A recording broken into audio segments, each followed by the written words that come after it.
আমাকে যদি জিজ্ঞেস করা হয় তুমি এখন কোন সোপ বা কোন ফেস ওয়াশটা ইউজ করতেছো, আমি এই দুইটা একসাথে ব্যবহার করতেছি। একটা হচ্ছে মোরিঙ্গা নিম সোপ আর একটা হচ্ছে লালপরি ফেস ওয়াশ।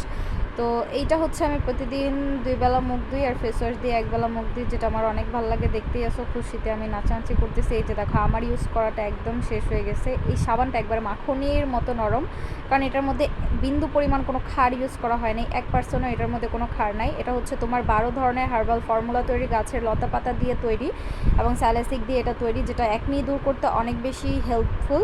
সো আমার স্কিন যেহেতু অয়েলি প্লাস একনি হয়, সো দ্যাটস ওয়াই আমি এটা অলওয়েজ ইউজ করি। এবং এটা দিয়ে মুখ ধোয়ার পরে তোমার অয়েলটা এত সুন্দর কন্ট্রোল করবে এবং ধীরে ধীরে তুমি যদি এটা দীর্ঘদিন ব্যবহার করো, ধীরে ধীরে তোমার স্কিন ব্রাইট হবে।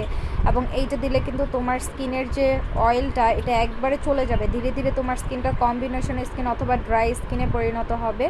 সো এটা আমার খুব ফেভারিট একটা সোপ হয়ে গেছে, যেটা আমি মনে করি এখন থেকে 12 মাসে এটা আমি আমার কাছে রাখবো, অলওয়েজ ইউজ করব। জাস্ট এটা দিয়ে মুখ ধোয়ার পর কি সুন্দর একটা গ্লোয়িং লুক দেয়। জাস্ট এই যে একটা ব্রণ উঠছে দেখো, এটা চলে যাবে ইনশাল্লাহ। সো অর্ডার করতে হলে স্ক্রিনে দেওয়া নাম্বারে অর্ডার করে ফেলো।